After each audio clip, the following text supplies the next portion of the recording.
Fundación LCELS. Renovamos la esperanza. Hola, ¿qué tal? Muy buenas tardes. Mi nombre es Zaira Silva. Un gusto tenerlos nuevamente aquí con nosotros en este espacio de comunicación que Fundación LCELS ha creado para compartir con organizaciones civiles y que ellos mismos nos compartan de sus propias palabras todo lo que hacen para ayudar a mejorar la calidad de vida de las personas. El día de hoy es un gusto recibir a nuestros integrantes de la asociación que atienden las necesidades de pacientes con discapacidad intelectual y a sus familias. Para ello nos acompañan Arlet Flores Guiza, responsable de vinculación, comunicación y mercadotecnia de familiares y amigos de personas con discapacidad intelectual. Bienvenida, muchas gracias. Muchas gracias. También nos acompaña Carlos Alberto López Cortés, fisioterapeuta de la misma institución. Bienvenido, muchas gracias. Como invitada estrella tenemos a David, también un miembro muy importante de esta asociación. Hola, David. ¿Cómo estás? Hola. ¿Cómo está, David? Muchísimas gracias por estar aquí con nosotros. Y antes de comenzar a platicarnos un poquito de su historia, de todo lo que han tenido que pasar, ¿pueden ponernos un poquito en contexto sobre qué es una discapacidad intelectual? Sí, empiezo un poco con la historia de cómo empezó la asociación, si quieres, y de ahí nos vamos hacia la discapacidad intelectual. La asociación se funda en el 2004 en un grupo de papás de familias que tenían hijos con discapacidad intelectual y otros trastornos del desarrollo. Decidieron juntarse porque varias instituciones a las que ya los llevaban, obviamente con un corte un poco académico, con talleres laborales, pues sentían que no cubrían las necesidades específicas de esta población en específico. Lo que nosotros trabajamos o con quienes trabajamos son jóvenes y adultos con discapacidad intelectual que necesitan o requieren apoyo constante y continuo. Sus necesidades son muy específicas, entonces no todas las asociaciones estaban preparadas, ni todos los lugares, ni las instituciones educativas para trabajar con esta población. Entonces dicen, tenemos que tener un lugar seguro en el que no solamente aprendan a desarrollar habilidades, sino que también, y que es muy importante, ellos puedan ser felices, ¿no? O sea, que sea un espacio donde ellos puedan ser felices y tener una proyección también al futuro, porque tratándose de jóvenes adultos, la preocupación de sus papás es ¿qué va a pasar cuando yo ya no esté aquí? ¿No? ¿Qué va a pasar con mi hijo? Entonces deciden juntarse. Esos papás se conocieron en distintas instituciones y además coincidieron algunos en otras más, y entonces deciden juntarse y crean lo que es familiares y amigos de personas con discapacidad intelectual. Entonces fundan la asociación en el 2004, se constituye legalmente ya en el 2005, logran ser donataria autorizada, y entonces ellos se van a una casa con un grupo más reducido con jóvenes adultos con esta discapacidad obvia, otra vez repito, que requieren una atención más continua, ¿no? Y constante. También se tiende de repente como a clasificar la discapacidad como si todas las personas que tienen la discapacidad o una discapacidad intelectual requieren las mismas cosas, y la verdad es que no, ¿no? Nosotros incluso a nivel como personas regulares tampoco tenemos las mismas necesidades todos juntos, ¿no? Entonces se funda el primer programa. Quiero hacer esta separación y esta aclaración porque somos familiares y amigos de personas con discapacidad, pero nos ubican más por nuestro nombre del primer programa, que es Algarabía. Algarabía Centro de Día es solamente un espacio en donde acuden a talleres de distintas actividades para desarrollar habilidades y capacidades que les facilite el día a día, ¿no? Esto es que no tenemos nada de corte académico. A nosotros no nos interesa que las personas con discapacidad intelectual tengan una excelencia académica, ¿no? Lo que queremos es que puedan desarrollar su día a día de manera natural y lo más regular posible. Tenemos en Algarabía Centro de Día talleres de manualidades, de vida en el hogar, talleres de derechos, porque es importante que ellos se reconozcan como personas con una dignidad y con derechos, ¿no? De hecho, todos nuestros programas están basados en la Convención Internacional de los Derechos para las Personas con Discapacidad. Ese documento abarca todas las discapacidades, ¿no? Pero entramos para todas las personas. Ese es nuestro primer programa. se empiezan a desarrollar otro programa, el segundo programa, vamos trabajando o vamos abarcando la persona para empezar. El centro de día trabaja directamente con la persona con discapacidad, entonces nos expandimos a su núcleo más cercano, que es la familia. Nuestro segundo programa es el apoyo a familias. Esto del apoyo es desde capacitación para que puedan entender y comprender lo que es la discapacidad. Sabemos que por lo regular las familias, cuando va a venir un nuevo miembro, le proyectan hasta la vida, ¿no? Va a ser doctor, va a ser ingeniero, va a ser... Entonces, de entrada, cuando llega al núcleo familiar una persona con discapacidad, pues se rompe todo, ¿no? Y generalmente tiende a irse hacia un término, hacia una situación muy negativa. Pero la verdad es que, pues no, o sea, no es así. Hay muchos paradigmas alrededor de la discapacidad que hace que la situación familiar se haga o se ponga un poco complicado, ¿no? Entonces, los estereotipos, exactamente, ¿no? Entonces, de entrada, tenemos que capacitar a las familias para que entiendan que la discapacidad es solamente una condición de la persona, no es algo definitorio ni tampoco tiene que ser algo trágico. Se puede empezar a trabajar, ¿no? Se tiene que empezar a cambiar. De hecho, me preguntabas qué era la discapacidad intelectual. La discapacidad intelectual es solamente, en términos muy llanos, es una manera diferente y diversa de aprender y comprender el mundo, ¿no? No tiene nada que ver con la inteligencia de las personas. A menudo dicen, ay, pues sí, es re inteligente. Pues sí, claro, o sea, no tiene que ver con la inteligencia de las personas. Es una manera distinta de aprender lo que vemos, ¿no? Los estímulos. David, ¿estás muy a gusto? Es muy cómodo. Él es muy cómodo. David es uno de nuestros usuarios. Él tiene, aparte de la discapacidad intelectual, autismo. Entonces, para él, por ejemplo, el autismo es el tener una sensibilidad muy fuerte a cualquier tipo de estímulo, hacia las luces, hacia los ruidos, ¿no? Aparte de la discapacidad intelectual. Entonces, él te repite mucho las cosas. Por ejemplo, si le hacemos una pregunta a David, ahorita que le decíamos, ¿qué le preguntan? ¿Cómo estás? Y él lo repite, ¿cómo estás? Es una afirmación. Sí, o sea, él te está afirmando, porque también en el centro también tenemos el taller de comunicación, ¿no? Que no todos nuestros usuarios se comunican de manera verbal como lo hacemos todo el mundo, ¿no? Bueno, no todo el mundo, no lo hacen así, pero sí se comunican. Luego también se cree que porque no hablan o no se comunican verbalmente, entonces no se comunican, pero tienen muchas formas de comunicarse. Y esa es una forma que tiene David de comunicarse, de afirmar lo que se le está preguntando. De hecho, traemos como ejemplo el uso de pictogramas, que es lo que aprendemos nosotros como parte de la asociación, y ellos también aprenden a comunicarse de esta manera. Son imágenes muy simples, muy sencillas, que pueden tener un avance, se puede tener un reconocimiento de acciones. Si, por ejemplo, es arte, o sea, reconoció. Cuando nosotros le enseñamos este pictograma a David, él reconoce que lo que sigue es su taller de arte, ¿no? Entonces, cuando le enseñamos este pictograma a David, ¿de qué es este pictograma? Bueno, con la tabla. Tenemos un taller de uso de medios digitales, entonces él reconoce que va a trabajar con la tablet, ¿no?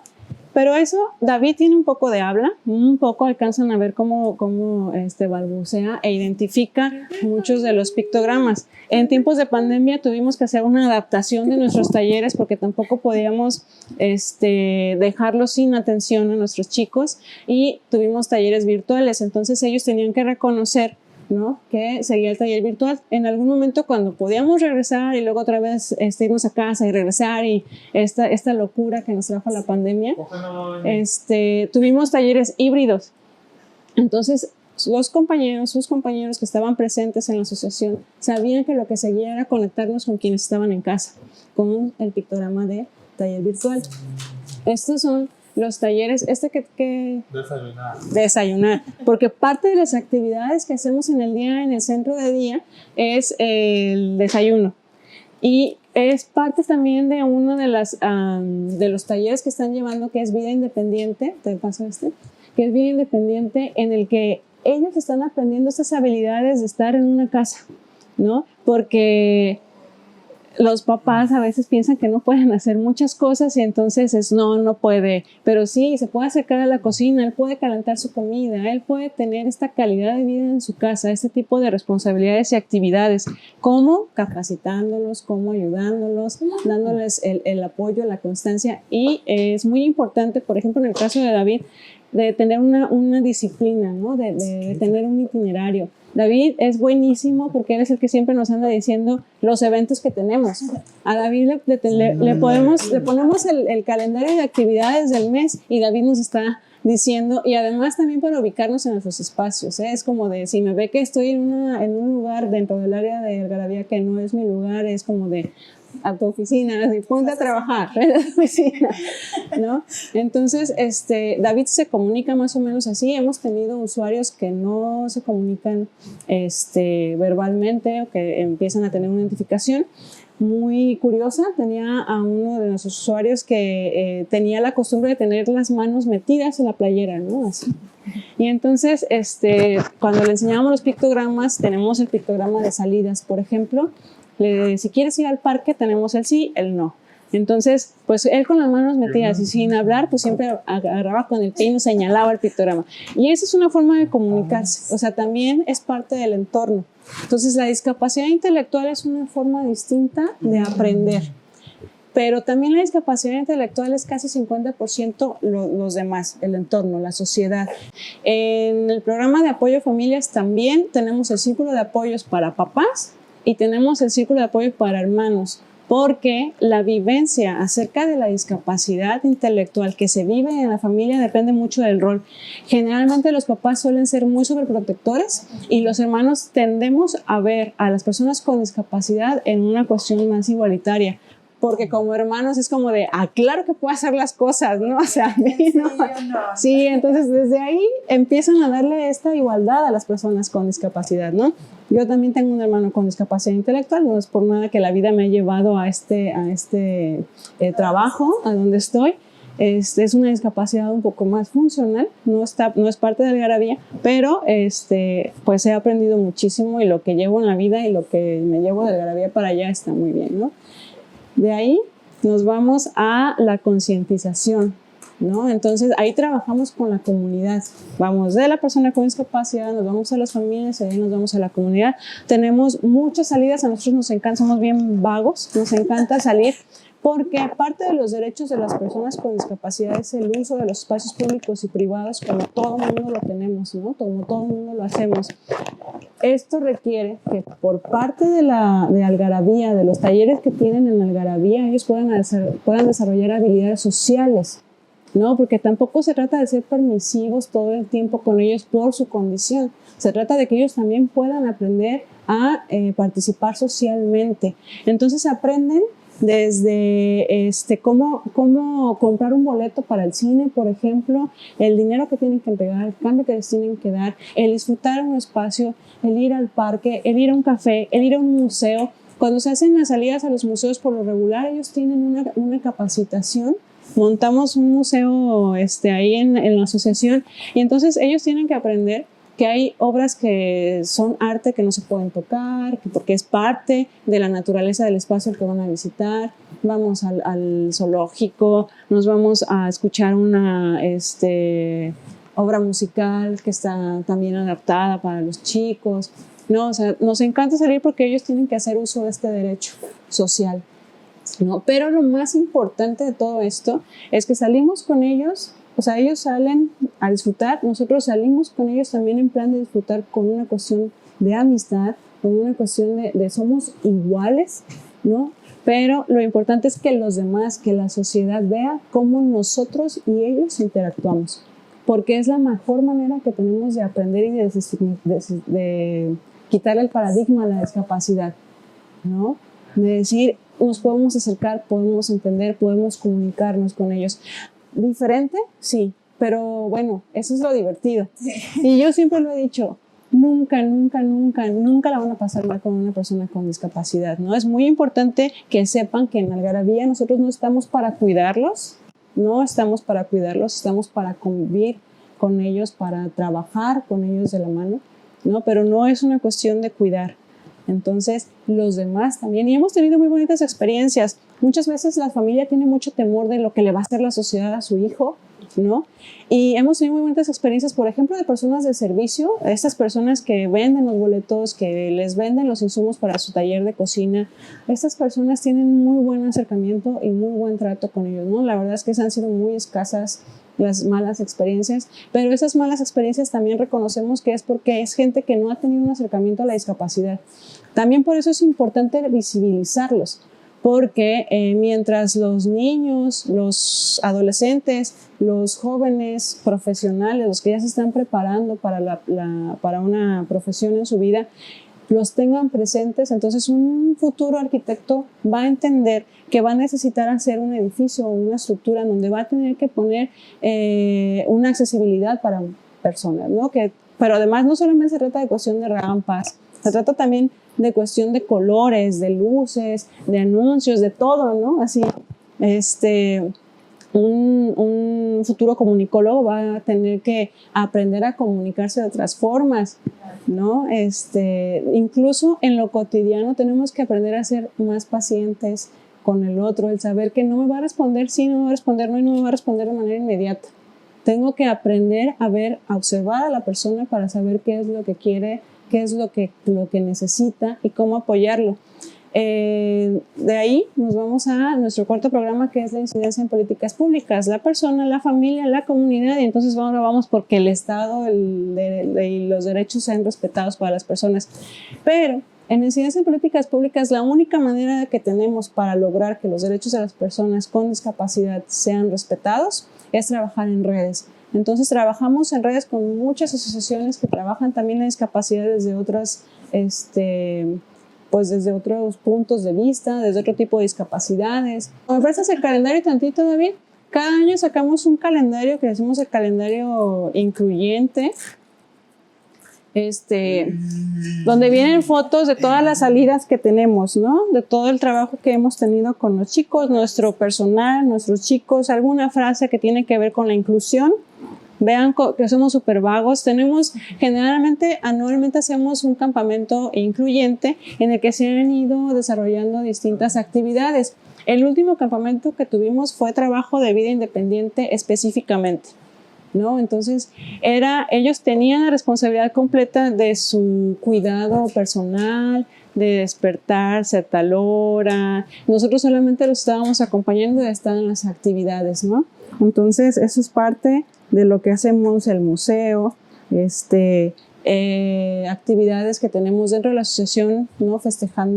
Aquí estábamos festejando un aniversario, ¿no? Él es Omar, su mamá estaban bailando, Omar está en silla de ruedas y él baila, ¿no? O sea, a gusto. Entonces, pues es parte de lo que hacemos. Tenemos todavía papás fundadores, de hecho uno de los papás fundadores de la asociación es nuestro representante legal y es el presidente del consejo. Una de las mamás fundadoras fue nuestra directora por mucho tiempo, ¿no? Apenas este año dejó el puesto como directora, solamente dejó el puesto como directora, lo hizo siempre de manera voluntaria todo este tiempo ella, y sigue apoyándonos ahora desde el área de procuración, sigue estando en el consejo y sigue estando ahí en pie de lucha, porque es muy importante decir que somos todos o tenemos todos almas de activistas, ¿no? O sea, tenemos que compartir y cambiar lo que la gente piensa que es la discapacidad intelectual, pero desde nuestras propias experiencias y pues desde cómo nosotros trabajamos con ellos. Y es que no hay un manual que te diga cómo hacer, qué hacer, cuándo hacerlo. Y por personas como ustedes, por cosas que hacen ustedes, la verdad es que facilitan muchísimo y todo el mundo aprende de cómo llevar a cabo una situación o cómo estar preparado para ciertas situaciones en las que la vida, no solo para ellos, sino para toda la familia y amigos y conocidos y todos los van a seguir preparando. Y, por ejemplo, sabemos que hay diferentes tipos de condiciones y problemáticas. ¿Cuál sería la más frecuente que tienen ustedes y cómo es que lo llevan, cómo es que lo procesan? Fíjate que esa es una muy buena pregunta, porque no hay una tendencia. Nosotros tenemos la discapacidad, o sea, la discapacidad intelectual es como nuestro eje central, pero todos nuestros usuarios tienen la discapacidad intelectual con otro trastorno de desarrollo. De discapacidad intelectual con autismo, discapacidad intelectual con síndrome de Down, discapacidad intelectual con parálisis cerebral, discapacidad intelectual con síndrome, con el Lerner, o sea, son varios diagnósticos. Nosotros no diagnosticamos, o sea, el usuario ya llega con un diagnóstico, pero es importante mencionar que es justamente en esa diversidad en donde radica la importancia o la empatía que tenemos que tener para trabajar con personas con discapacidad, porque ya en lo cotidiano nadie somos iguales y en ellos nadie es igual, es exactamente lo mismo, solamente que han sido categorizados por mucho tiempo, ¿no? Y se cree que todos requieren o la misma atención o el mismo acercamiento, y la verdad es que no. Cada uno de sus usuarios implica un reto para nosotros de aprendizaje. Desde tenemos que recurrir a investigar un poco acerca del diagnóstico, ¿no? Para entonces nosotros comprender, pero en lo cotidiano nosotros vamos aprendiendo junto con ellos cuáles son sus necesidades específicas. Nosotros como misión tenemos el dar la oportunidad a jóvenes y adultos, y vuelvo otra vez a insistir en que son jóvenes y adultos, porque la mayoría de la gente cuando se habla de discapacidad ubica a niños con síndrome de Down. Y es natural y es normal, porque el síndrome de Down empezó a ser, es lo que se ve en la tele, es lo que además académicamente, ahorita que podemos plantear un poco lo que es la escuela incluyente, ¿no? Y que está como muy de boga, yo creo que debe tener como unos 10, 11 años que las escuelas empiezan a ser incluyentes, y lo que admiten, lo que aceptan son niños y jóvenes con síndrome de Down. Es lo más común ver, porque también pues pueden entrar un poco más a ese sistema que es el educativo, pero para nada es incluyente socialmente. Si una familia no tiene la oportunidad de brindarle una educación pagada a su hijo, las personas con discapacidad desde su infancia no pueden acceder a tener una vida social, ni siquiera a nivel académico. Si tienen la oportunidad a nivel académico, que digo, está muy limitado solamente a nivel académico, y la inclusión o la integración no se debe de quedar solamente ahí. Si tienen la oportunidad de pagarle una escuela, si lo pueden hacer, que es muy escaso, solamente llegarían a lo mejor a bachillerato, ¿no? Porque también tenemos que reconocer que el sistema educativo no da abasto para entender cómo trabajar con estas personas, ¿no? No lo hace para personas regulares, menos para personas que requieren todavía un poco más de apoyo, ¿no? Porque es encuadrar siempre el aprendizaje tiene que ser de la misma manera para todos, y todos tendrían que aprender de la misma forma. Y estamos viendo que en lo regular es complicado. Ahora imagínate abrirles todavía más ese campo, ¿no? No es discriminación de las escuelas hacia las personas, es que en verdad no pueden darse abasto en ese sentido. Y para la persona con discapacidad, no termina eso, si tiene la oportunidad, insisto, termina y vuelve a ser recluido en casa. Y jamás volvemos a ver a una persona con discapacidad. A mí me ha pasado, soy parte de vinculación, yo hago las entrevistas para personas que quieren hacer el servicio social, las prácticas profesionales o voluntariado. Generalmente en servicio y prácticas, porque como es un trámite académico, la gente tiene que buscar a ver dónde hace eso, ¿no? Y llegan a la asociación y ellos van con esa expectativa de ver niños. Entonces llegan esas personas a querer hacer sus servicios, sus prácticas, muy emocionadas porque van a trabajar con niños, y ándale que no, que se topan con un igual. Y eso es impactante. Y es curioso, o sea, porque yo lo he vivido toda mi vida, porque yo he estado muy cerca de la discapacidad toda mi vida, pero para la gente que nunca ha tenido contacto con una persona con discapacidad, sí llega a ser impactante. He tenido muy bonitas experiencias, porque hay quienes dicen, no, gracias, me da miedo, no quiero, ok, está bien, es válido, no es su momento, ¿no? Y tampoco son experimentos, o sea, para mí es importante que el otro también tenga una experiencia significativa. Pero también he tenido gente que me ha dicho primero no, y luego bueno sí, y luego dicen, es que uno llega creyendo que los va a ayudar y uno termina siendo ayudado por ellos. Y es cierto, y no es una cuestión utópicas y de, ay, no, ellos tienen su carácter y a veces es como de oye, a ver, estate en paz, como todo el mundo, ¿no? Tienen su carácter. Insistimos mucho, por ejemplo, en quitar este estigma de no son angelitos, no les digan a las familias. Una de las cosas que se hablan muy, muy serias en los círculos de familias, por ejemplo, es a las familias nunca les ha gustado que les digan, ay, es que Dios te lo mandó por algo. Esto, angelitos, no. En verdad, no, denle su dimensión como personas. Es importante que sepamos y que entendamos que son personas. ¿Y cómo entendemos la igualdad? A veces nos lo hemos preguntado nosotros como personal de la asociación, porque pues claro, o sea, los queremos mucho y a veces también queremos ser proteccionistas con ellos, ¿no? A todos nos pasa, pero es como de lo mismo que yo soportaría o aguantaría de un amigo, eso es igualdad, ¿no? Sí, oye Carlos, y hablando un poquito también sobre la terapia, no pasa nada. ¿Cuáles han sido los mayores retos que has visto en las terapias? Pues yo creo que siempre hay retos porque no todas las terapias son iguales.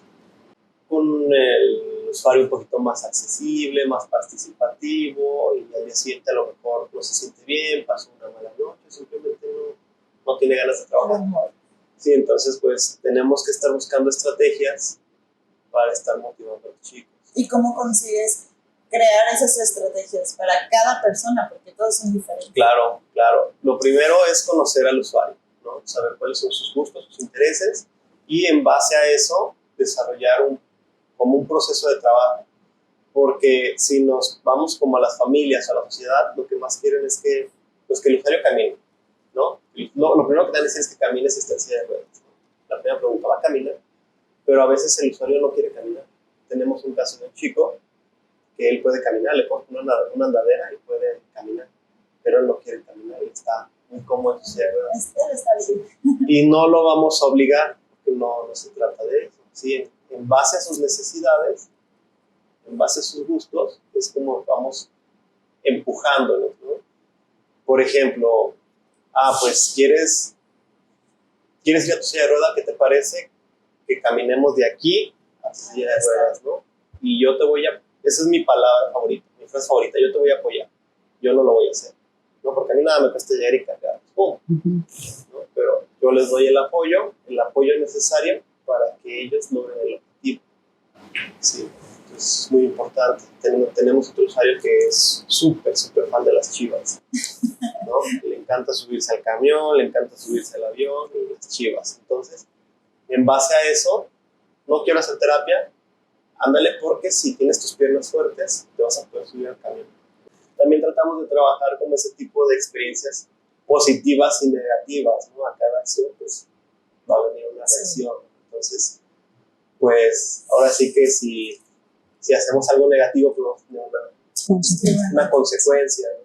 Sí, no me refiero a que si me pegas en la risa, no, pero sí va a haber como esa situación en la de, ay, ¿sabes qué? No, pues me pegaste, no te puedo apoyar. Apóyame para llegar allá. Es que me pegaste. ¿Qué te parece que me pidas una disculpa? Platicamos y después te apoyo. Sí, entonces, pues los retos son muchos. Otro de los retos más grandes es de pronto la continuidad del trabajo.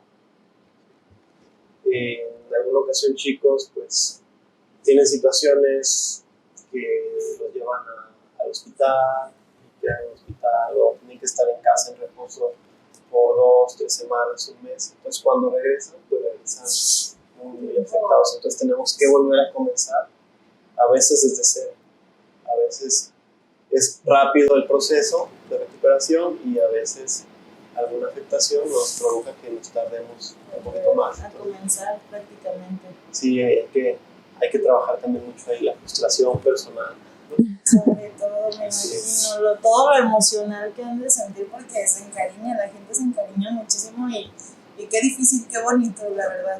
Pero hablando ya sobre sus proyectos a corto, mediano, largo plazo, ¿qué planes tienen? Mira, estamos trabajando sobre el proyecto de vida independiente como más completo, ¿no? Ahorita estamos desarrollando talleres que tienen que ver con este desarrollo de habilidades que les den a ellos esta capacidad de tener responsabilidades en casa. Pero nuestro sueño es que podamos contar con un espacio en donde ellos puedan vivir, al menos puedan ser nuestro plan, nuestra idea o nuestro sueño guajiro, nuestra utopía es que puedan haber 4 personas con discapacidad intelectual y entre 1 o 2 auxiliares personales, asistentes personales. Entonces estamos trabajando primero con ellos. Siempre hemos pensado que el centro de día es solamente un lugar de transición en el que después ellos puedan tener sus actividades que ellos quieran, desde algún trabajo, desde practicar algún deporte, su vida social con apoyo de un asistente personal. Entonces, por una parte está el poder conseguir un espacio donde ellos puedan vivir como personas adultas con roomies, con sus roomies, con toda la extensión de las palabras, con un asistente o 2 que pueda estar apoyándolos y que puedan tener un trabajo, ¿no? La parte de la inclusión laboral es muy importante. Lo que sucede con la inclusión laboral es que otra vez queremos que la persona con discapacidad se adapte a los trabajos como los conocemos, y muy pocos empresarios y muy pocos trabajos quieren adaptar áreas o quieren adaptar incluso procesos o tiempos de trabajo, ¿no? A adecuarlos. Sí, falta muchísimo. Entonces, y la otra parte es la capacitación de asistentes personales. No es un cuidador, no es un tutor, no es un monitor, es un asistente personal que va a apoyarlo en sus necesidades específicas. Esto que cuenta mi compañero Carlos acerca de cómo tener que dialogar con él, porque tenemos que entender que ellos entienden, claro que entienden perfectamente las cosas. Entonces tenemos que decirle, toda acción tiene una consecuencia. Buscamos consecuencias lógicas a las cosas, ¿no? Pero ellos tienen que tener la capacidad de tomar decisiones. Entonces, tú lo vas a hacer, te voy a apoyar. Tal vez al que le gustan las Chivas, ándale, te doy la mano, pero tú te levantas, ¿no? Entonces ya se levanta y está uno así como de, vamos, ¿no? A llevarlo. Es apoyo, eso es apoyo, y todos requerimos apoyo. Ellos requieren un apoyo entre el 90-99%, pero es apoyo, punto 9. Como todos nosotros. Eso es nuestro proyecto de futuro. Estamos trabajando por proyectar eso, por conseguir un espacio, por capacitar a nuestro personal para que sean los asistentes personales, porque tengamos ya 2 o 3 chicos que puedan vivir, ya saltar de la asociación a esta experiencia de roomies. Y otra de las cosas que tenemos en la asociación es nuestro proyecto productivo de jabonería artesanal. Esto es que ellos pueden tener una oportunidad de trabajo. Por el momento se fabrica el jabón, ellos lo desmoldan, ellos lo etiquetan, de las ventas ellos se llevan un porcentaje para la asociación, porque lo que queremos es también, es muy difícil encontrar aliados a nivel económico. O sea, el trabajo con los chicos, la operatividad de Algarabía cuesta. Y entonces los papás no todos pueden cubrir una cuota de recuperación al 100%. Hay algunos que tienen padrinos, hay algunas empresas, pero aún así hace falta más. Entonces, la idea del proyecto productivo es que logremos tener también un ingreso más para la operatividad de Algarabía, que ellos puedan ejercer su derecho laboral, que tengan un trabajo, pero también, y a futuro, es que las familias también puedan trabajar tal vez en la venta, tal vez en la distribución, tal vez en la misma producción, y sea un ingreso más. Y las personas con discapacidad intelectual requieren de atención médica constante, y la atención médica constante no es nada barata, ¿no? No es nada barata. Y en verdad son muy pocas las personas que tienen las posibilidades de poder darle una calidad de vida buena a una persona con discapacidad intelectual. Son muy pocas. Hay muchas familias que no tienen esa posibilidad, ¿no? Entonces, y máximo si un integrante no puede trabajar, y máximo si son casas en donde está la mamá, el papá, la persona con discapacidad, la hermana, el hermano, la familia de la hermana, los hijos, los nietos. O sea, hay familias que tienen 10 integrantes. Para una persona que tiene autismo, son demasiados estímulos. Entonces ya se imaginarán la dinámica relacional entre la familia, ¿no? Esas son situaciones graves que se tendrían que solventar de otra manera. Sí. Qué difícil, pero de verdad, gracias por ser el manual que la gente necesita para poder sobrellevar todo esto. ¿Quieren agregar una cosa más? Nos gustaría muchísimo saber cómo podemos contactarlos, sus redes, sus números, correos, cómo podemos localizarlos. Muy bien. Si quieren conocer parte de las actividades que hacemos con ellos, como la parte más divertida y cotidiana, pueden checarlo en nuestro Face, que es Algarabía Centro de Día, así tal cual, y ahí vamos por lo regular subimos fotos de todo lo que hacemos con ellos en las salidas, en los trabajos, lo que se aprendió. A veces especificamos, y digo, a veces especificamos el derecho al que estamos trabajando, porque nuestro compañero Carlos trabaja mucho en función del derecho a la salud. Yo siempre estoy contenta de recibir a todo el mundo, porque claro que queremos voluntarios, claro que queremos gente que esté ahí con nosotros apoyándonos, que ellos amplíen sus amigos, ¿no? Que tengan esta oportunidad de tener más amigos, de conocer más gente, de salir solamente del ámbito de su familia, ¿no? Incluso hasta de nosotros, ¿no? Que salgan del ámbito de Algarabía, decir, ya nos tienen hasta acá. Entonces sí, conozcan, vean las redes sociales, vean parte de lo que hacemos. El Facebook es más activo, Instagram hay un poquito, Twitter, igual nos encuentran como Algarabía Centro de Día. Nuestra página es algarabiacentrodedia.org.mx, así de grande. .org.mx. Traía mi acordeón, ¿no es el calendario? Traía mi acordeón para los números. El teléfono de la asociación es el 33 36 31 97 55. Todo, lo que sí pido es, nos pueden ir a visitar cuando quieran, solamente necesitamos programar la cita porque, insisto, a las personas con discapacidad intelectual, ellos tienen un itinerario y nosotros les avisamos, oye, el día de hoy va a suceder esto, sobre todo personas como David, su necesidad de saber qué va a pasar.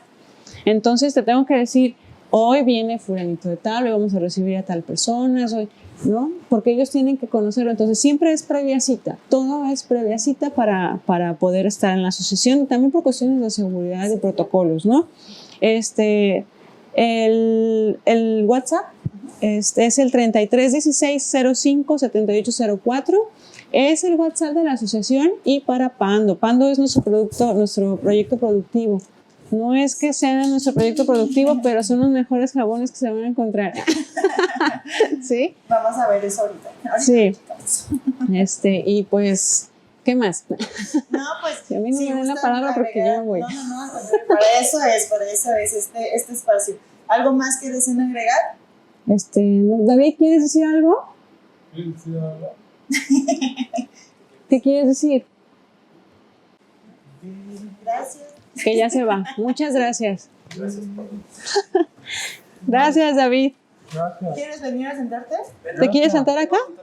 Gracias. Ya casi terminamos. Vente, ya mero Nos terminamos. despedimos y nos vamos, ¿te parece?